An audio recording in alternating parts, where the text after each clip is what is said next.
in this business.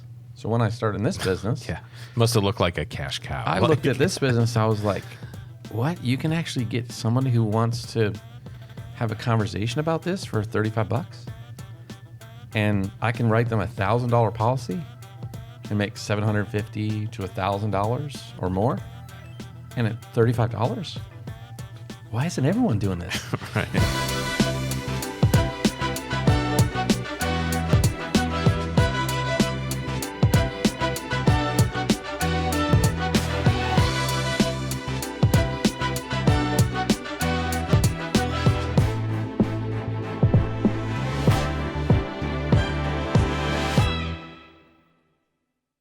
Welcome back to the Life Insurance Academy podcast. I am here with my peeps, my homies, my tribe, my fellas. What are the kids saying, Zach? My day ones. My day ones. My woes. My ride or dies. I think that's what some people say. I'm here with Zach and Roger. And guys, we've got a special podcast for you today. We are talking about... Shh. We're going whisper mode on this. We're talking about the secret to six figures. That's what this topic is about. And there's this little tiny ingredient that is part of the secret. And we're talking about leads, kind of. We're talking about leads versus no leads. Well, Right? we're talking about leads. Oh, definitely. Yeah, we're talking about leads. And does it take leads to be successful? Does it take leads to hit six figures? And that's kind of where we're landing today. So what say you, fellas? What say you? Leads or no leads? What are we doing here? I think we got to first identify there's levels to leads, right? There's, because in my opinion, everything is a lead. Now, when you say This the table's secret, a lead. right? This table's Table- a lead. This table computer's a lead. lead. It could be, Microphone Coffee's lead. a lead. It could be. It could be because a lead is just an opportunity to have a conversation with someone about whatever you're selling. And ours is the insurance market. So you can create your own lead simply by knocking trailer parks, knocking doors, knocking on any business, talking to anybody, period, with the intention of generating interest. Or it could simply be some form of digital or paper card that is sent in. So leads, we work leads whether we think we do or whether we don't. It's whether we have one in our hand going to a door or making a phone call or a pre-qualified list that we're dialing or not. Okay. So you're saying leads have less to do with their intent, but more with our intent? Is that what you're saying? I'm saying there's different levels of leads with intent. Like you could be a lead, but you don't even know you're a lead, right? Whoa. Right? Whoa. Or we're getting meta you here. could fill something out that said, hey, I really need somebody to show me how to shoot three-pointers because I can't hit one at all. And you fill out a card and mail it to my house, and I come over to train you. That'd be a little bit warmer lead, right? Correct. So it's just the intent is different, and the difference on the intent for the agent, there's a lot of factors that go into play. If you want the low intent leads, obviously you're going to have to put in a ton of work, right? You're going to have to prospect. Who's my market? Who do I want to serve? How in the world do I possibly get in front of them with maybe spending the least amount of money or the least amount of time? But what you're going to have to do there is going to have crazy activity. You're going to have a lot of crazy grit. You're going to have to be mentally tough because you're going to get a lot of heck no's. Yeah. And what are you doing, or don't waste my time. Just think of this. Chris, you live in a nice neighborhood. How many times does somebody come knocking on the door trying to sell something to you, just cold door knocking? Not very often. Not very often, really? No, Okay. no, Well, it isn't. It's every once in a while some kid on one of those people movers, whatever they're called. You know what I'm talking about? people mover? mover? Yeah. What You the stand on it and lean forward, and it goes. A hoverboard? Something like that. People mover. They do. They show up. Hoverboard. Yeah. A Segway. A Segway. Yeah. They're on He's Segways back in my Back neighborhood. to the Future with Michael J. They're Fox called on hoverboards. hoverboards. The little two wheels he'd lean on. Yeah. Either way, but Yeah. when you're looking at that, you're going to take a lot of no's, and when you're taking a lot of no's and you have a lot of activity because you're trying to save the dollar of getting a qualified Yeah. lead, it's going to take a lot of time and a lot of grit, and you can possibly get burned out if that's not your appetite for investment when it comes to leads. Well, it sounds like there's clearly an investment And it's either going to be, if you're going to be successful, it's either going to be time or money. Well, I mean, you can develop leads through referrals also. You can build a network. You could build a referral group. You know, when I was in the advertising business, our leads were the other phone book. Right? You were building a phone book by using the other phone book. Correct. Yeah. We were selling Yellow Pages advertising, you know, back in the early 2000s and all the way through till 2010. And our lead source was the other directories that people were buying advertising in. And we would see a business advertising, so we knew that they valued advertising enough to invest. Okay. So they were a warmer or more qualified lead than someone who just had a line listing with a phone number that had no spend. So we knew if a business was spending money on advertising, that was a more qualified lead. So yeah, we didn't send out a card saying, are you interested in advertising in our phone book or in our directory, in our online directory? But we would call on them because we knew they had higher intent because they were already spending money. Yeah. So, but in addition to those kind of things, a lot of our representatives would join like networking groups, like BNI groups, like the business networking associations that you can get in, where you meet weekly with a large variety of different businesses, and they would refer business back and forth. I mean, some people have built their business on that. I would say it's a slow roll to build into that type of business if it's just through referral base, because you're building goodwill. And through networking and then, warm market referrals from those people, it's a slow process. I would say it's also maybe a little harder to scale that. Like if you're inviting people to come in and work with you, say now you go do what I do. What, I got to join a BNI group and hope to get 2 referrals next week and write 1 policy the week after? Like I got 1 policy in 3 weeks. Like it's harder to scale that. But there's some people that have built their careers in life insurance on that. Yeah. There's nothing wrong with that. I applaud people that that can write these crazy amount of numbers and never spend $1 on lead, which is amazing. But that's not something that I want to do. Simply because I know my skill set and I value my time. And different people have different things going on in their lives with their families or kids, or maybe they like to golf a lot, maybe they like to vacation, and in their investment. Return so much more if they spend a little bit of money to buy a warm qualified lead, hit those same numbers maybe in a day or 2, maybe 3, rather than working for weeks at a time and having carryover from activity from the weekend or a month prior that's finally now coming into play. That just different strokes for different folks, essentially. But I personally, I fell in love with leads. I wanted a qualified lead. I wanted to sit with people that had that high intent, just like you. You had in the advertising business. You would go after the ones that had the big full page ads first. Correct. Those were your heavy hitters, and you go after those. You close those deals, and you build the referral business off of that, and keep moving forward. It saves a lot of time, whether. Because a lot of people don't have a lot of time. And the cool thing about this insurance business is you can come into this from any previous career, any different walk of life, and you really can make a full-time income at a part-time effort, I would say. You really can, but you may have to invest money in order to do that. Yeah, that's a tricky line, the part-time effort, because I'm talking about in form of number of hours. Yes. Yeah. Okay. Sometimes people fall into that trap, though. You know where that's going, right? They go, I can work part-time and make full-time money. Yeah, and pretty soon you work yourself out of the business because you're not even working part-time anymore. Yes. So there's that, too. 100%. Yeah, I'm glad you said that. It's the ratio, right? Because the funny thing is if you do part-time and you're spending double on leads, right, to convert that, yes, you can. But if you're the free lead guy and the part-time, oh yeah, you're broke. You're broke. Yeah, that don't work. You're forever chasing a dream that's never going to realize itself.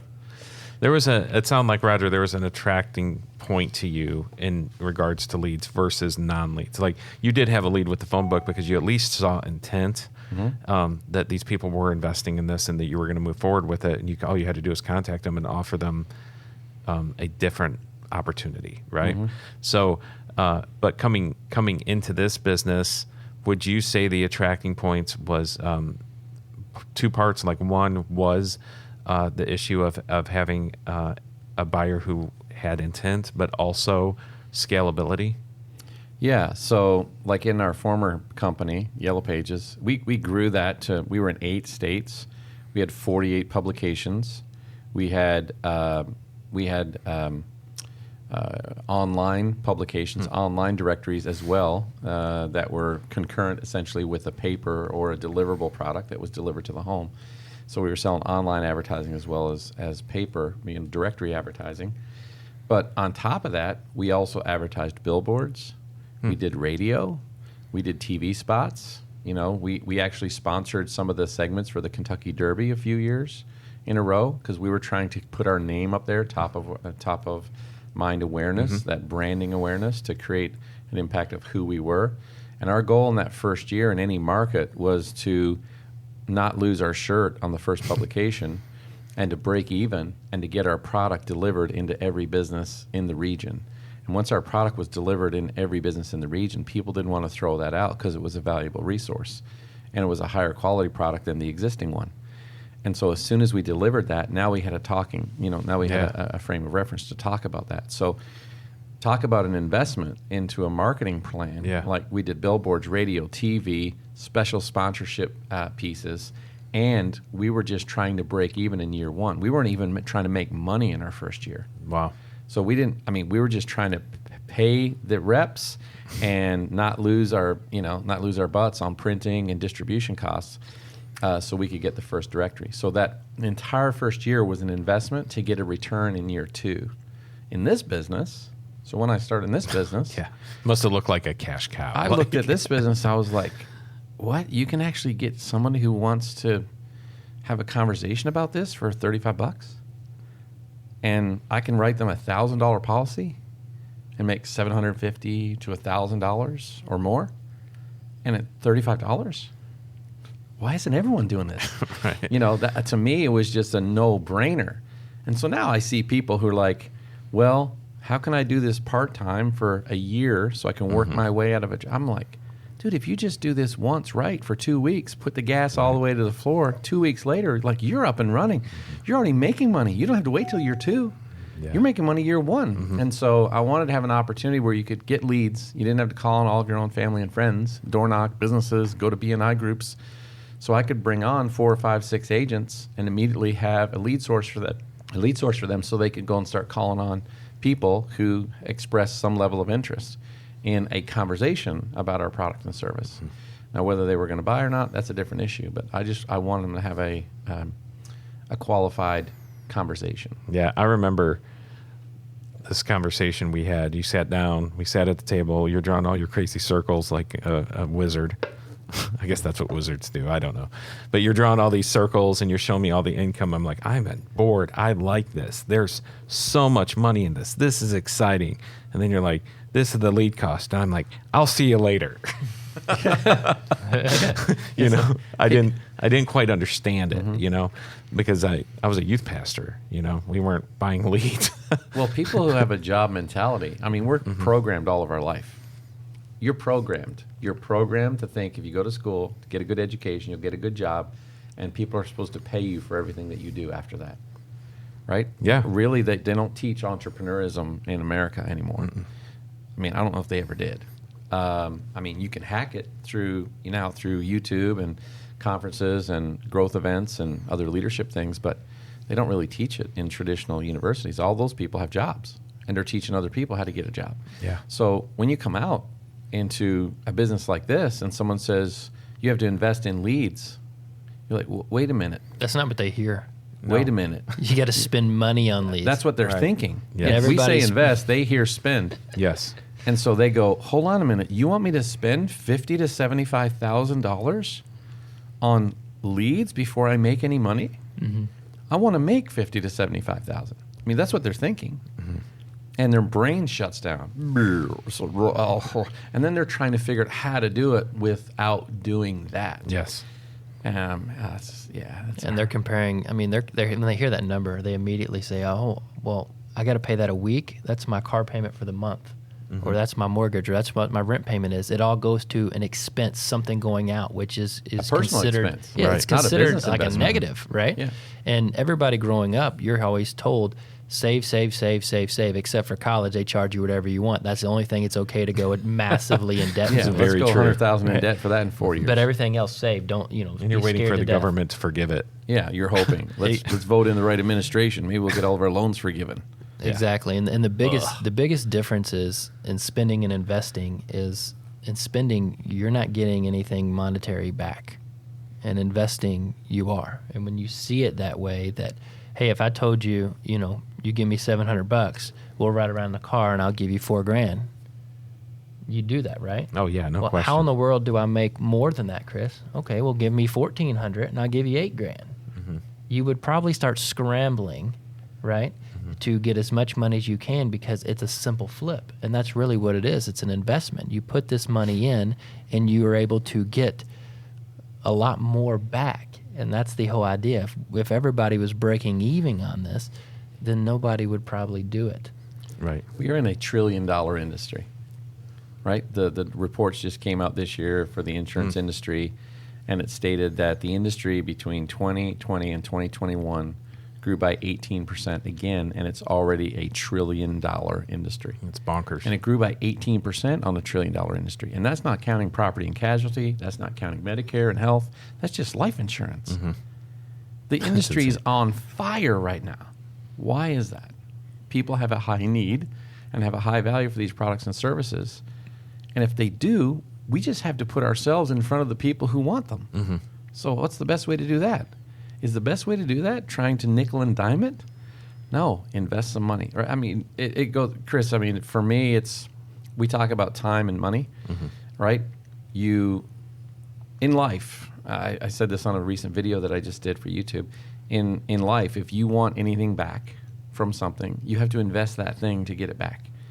If you want a relationship with a person, you have to invest time and effort into that relationship to have someone reciprocate, time and effort back with you. If you want to invest in your marriage, you have to invest time and effort and love into that relationship in order to get that back. If you withhold those things, eventually you're not going to get those things back.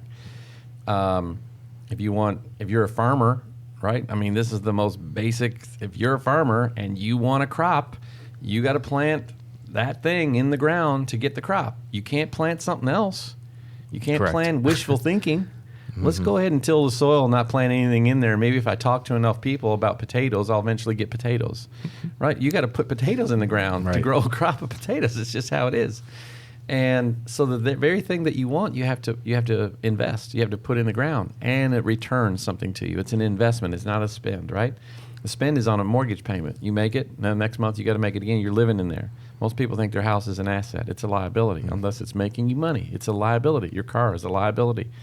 A business is an asset. If you invest in it, it returns to you more than what you put in. I mean, and if you look at it that way and you say, well, okay, I can invest time or I can invest money to get time and money out. I mean, that's the secret. So you either have a lot of time, you got to go figure out how to knock on a lot of doors or make a lot of phone calls and cold calls, or you can invest time and or you invest money in qualified leads and have that return to you, 8, 10, 20-fold what the investment is. I mean, it's a massive return in this business right now. And you might be the person out there and you're saying, I don't have the resources. Fine, get it. You could get the resources. Figure it out. You could figure it out. Figure it out, or you'll always be broke doing a job. Just do that. Use your time, and you can generate it with your time. You can generate the income, not the income. You can generate the resources to invest in your business from that front effort that you put in, time wise, of knocking on doors or you can connecting front with people. load a lot of time. Yeah, a lot of time, like a lot, and build up a cash flow, and then take your cash and then invest that to get more qualified leads. Absolutely. So you don't have to invest so much time. Now you're talking to more people who are interested. You're spending more time talking to qualified people than spending more time trying to find qualified people. Right. And Exactly. that's the difference. Now you had posted this on YouTube, and I really like that. I think that's a hidden gem in your talk about just in life. If you want something, you have to invest it. I think a lot of people sit with their arms crossed, waiting to receive love, waiting to receive a proper relationship. Or I graduated with my degree. Where's my job? right? Yeah. What? Nobody's offering me jobs at $100,000? Yeah. What's happened? I was told all my life to go do this. But yet there's some people still sitting at home in their parents' basement playing video games till 2 a.m, waiting for the right job opportunity to come by. Yeah. And they've already spent all their money, But 80,000, they're really good at Call of 100,000. Duty. They're really good, and they're wondering why the world isn't giving them a job. Yeah. They got to get out and get after it. And in the talk, you had this idea, and I thought it was a really good mindset piece for agents out there who are trying to figure it out, or maybe have had a couple of bad weeks. But you talked about spending a certain amount of money to reach a certain goal. Can you talk about that a little bit? Yeah. So we're in the life insurance business here. Life Insurance Academy should be a giveaway on that. But Ding, ding, ding. so we're talking about life insurance, and we're talking about simplified issue life insurance. To be clear, there's all kinds of life insurance you can sell, but let's narrow it down to a mortgage protection or final expense in that space. You can also do it with annuities. You can also do it with IULs with the right types of leads. Right. Okay, but let's just talk about that in the life insurance space right now. When I first got started in the business, I wanted to have a return, and I knew I wanted to make north of 200,000 because when I was transitioning from my other company, I was making north of 200,000, so I didn't want to go backwards too far. I knew I could go back some. I didn't need that much money to live on. I don't think anyone needs 200,000 to live on, but I wanted to make that, and so I wanted to know there was a good opportunity for me to invite other people in. So I set a benchmark and set a number. I did the math, and at the time when I started at like a 75 and 80% contract, and I just took a couple of contracts, and I got some old leads just to kick it around, and I still had, I was still a partner in my other company. It wasn't like, I just jumped cold turkey, didn't know what I was doing. I planned, my approach to this, but I wanted to see how the market would respond, and I went out and worked some really old leads that I bought. I bought like 50 old P.O. Box leads in McCreary County, Kentucky. I didn't even know they were all P.O. Box leads until I got there because I didn't even look at the detail of them. I just knew I had 3 days to go down there and work. Where's Waldo? Yeah. And I get down there. There's only 2 hotels in this town. One of them burnt down, and they never built it back. The other one had like 27 rooms. I stayed there. And there was all these little towns in this county, and I just went there and I realized none of these had addresses. So I had to go to the little post offices and get people to tell me where they lived, where Mike Robinson lived, or Thelma Wilson lived, or whatever. And I started seeing people after 6 days of just being in there, really 5.5 days of working those 50 leads over a period of 2 weeks, because I only gave like 2.5 days each week. I wrote like $5,300 on 2-year-old leads with P.O. boxes. That's and not bad. Rose said, "So, did we make a good decision?" I said, "Not yet, not yet." I don't. I said, "There's opportunity in it." She said, "You seem excited." I said, "I'm excited because what I've seen is that I've got these old leads, and they're 2 years old. But these people at one point said they were interested in having a conversation about burial costs. They were final expense leads." And I said, after 2 years, I was still able to sell $5,300. I said, that's $4,000 plus in commissions, and my investment was like $500 on those old leads. I said, that's $3,500 return on a $500 investment, and 5 days work. I said, so that excites me. That excites me because I know if I get a new lead flow going and I work the system right, it's going to be super lucrative. And so I was encouraged by the returns, even on that level. Yeah. But this idea of investing $1,500 once, I did the math. That's where you want me to go, right? Yeah. This concept of $1,500. Yes. Sorry, went around there. But you invest $1,500 one time. And in today's market, $1,500 should get you somewhere between 40 and 60 leads. Like if you do the math at somewhere between a $30 to a $40 lead, right? You should be able to get 40 to 60 leads in there. What is the math on that, by the way? If you divide 1,500 by 40, what's that? That's putting me on the spot. Yeah. Anyway, keep talking. I'll get to that. It should get you somewhere between 40 to 50 leads. Well, if you're working the program correctly, 37 point. That's on 40 leads, right? So $37.50 a lead at 40 leads. If you're working that number,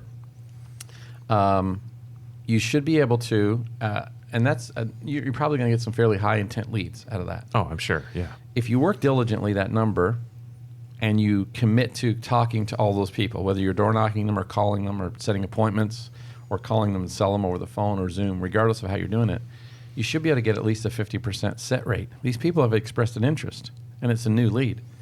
you should be able to get 50% of those people to agree to have a conversation with you. Out of those 50%, you should, even at your worst day, and our newest agents see this. I mean, our brand new agents, our averages show that they close about 50% of the people they sit with. Correct. They present, whether that sit is over the phone or face-to-face. They close 50%. So that's really only closing 25% of the number of leads. 50% appointment rate, and then 50% close rate is a 25% close rate on the number of leads. So if you've got 40 leads and you set 20 appointments, you should write 10 applications. Yeah? Correct. And that's the lowest number of that number. I took the lowest side of that. I didn't go to the high side.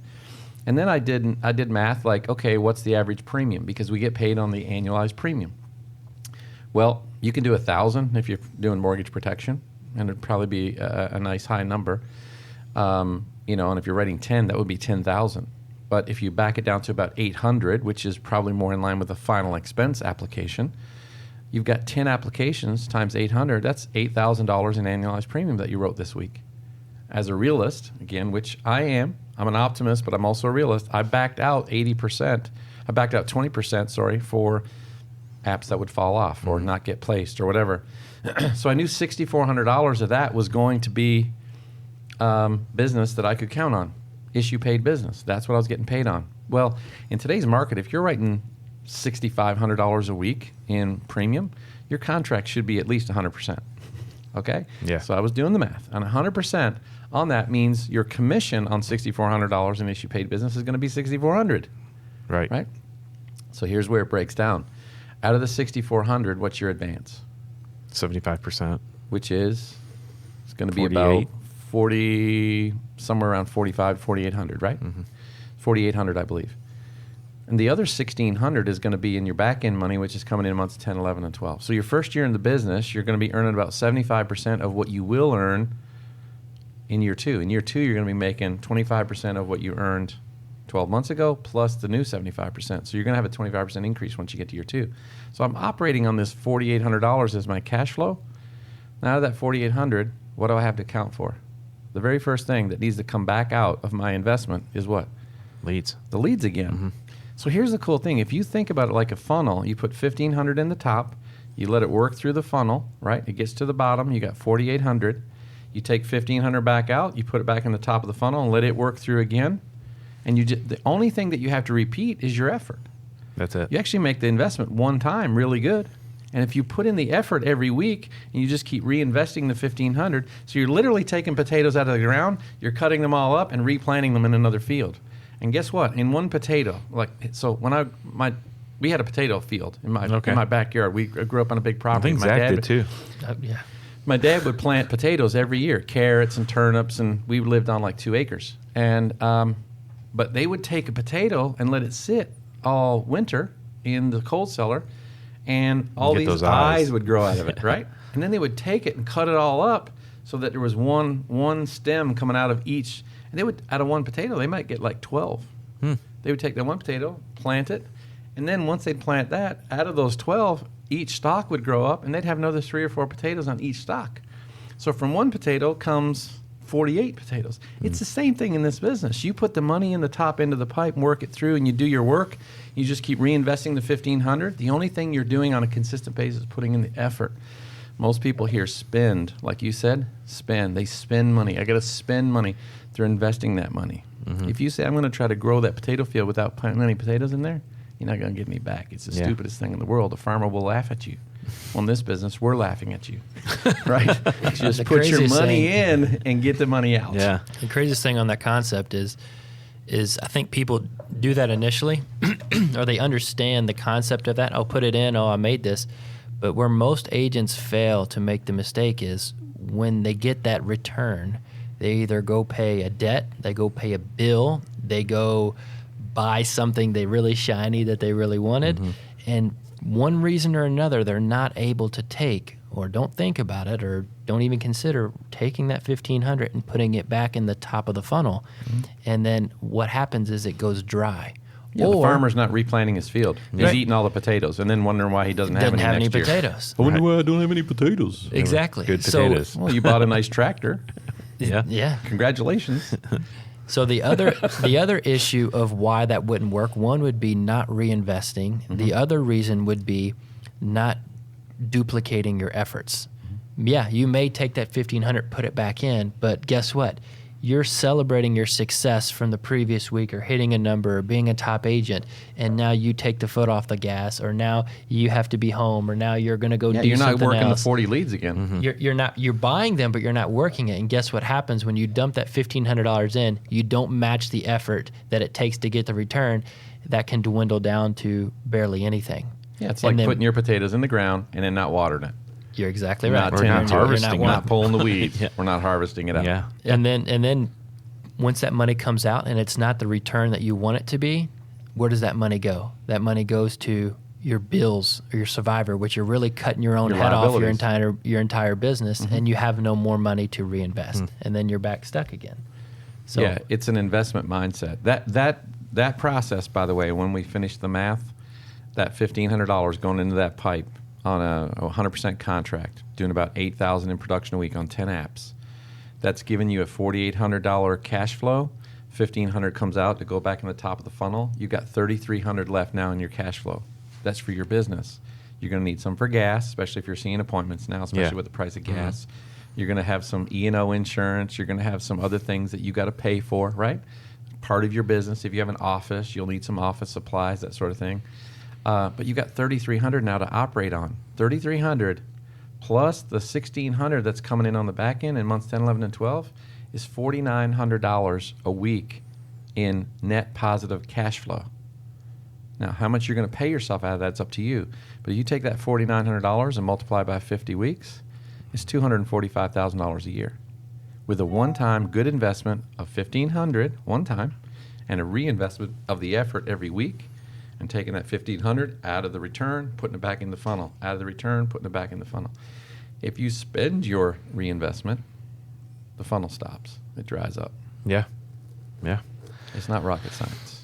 So this is the secret. The secret is ultimately having an investing mindset versus a spending mindset.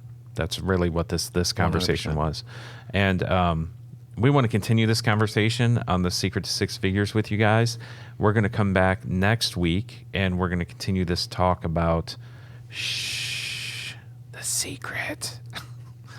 That's fun. I'll let you guys do that next week. I'll let you do that. No, thanks. That could be Whisper yours. Mode. Secret. But we want you guys to get to six figures. We're going to talk a little more about leads, maybe where to start, the type of leads that you can work, and the results that you can expect from that. It's really going to be a more hands-on, tactile conversation. So we're looking forward to having that with you guys. Hey, just so you know, as far as what we do, we want you to win. That's why we do this. So, hey, if you're in this and you're like, where do I start? I need some coaching. Can we do that, Zach? I believe we can. Yeah. We've done it a time or two. We've done it a time or two. We have coaching programs. We have boot camps. We have courses.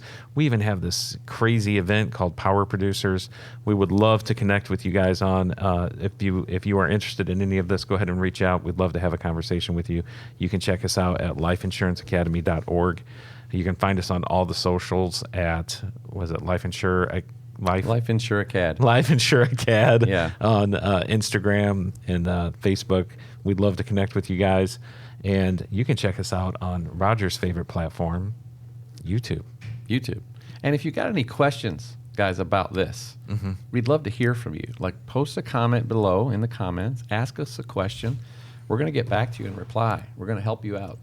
If you got a legitimate question and you're trying to find a way to win and you're willing to put in the effort, we'll coach you through the financial piece to help you have success. And we're not going to pull any punches. We're not going to tell you you can make $1 million and not invest any money. It's probably not going to happen.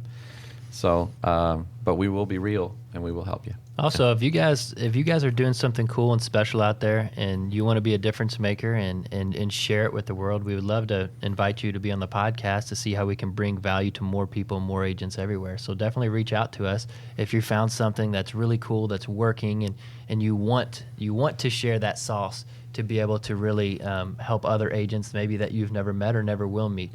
Please reach out to us. We'd love to share your story as well. Share the sauce. Share the sauce, man. Share We're the all about sauce. it. Is that like the gravy? You get lost in the sauce. The gravy. Get lost in the sauce.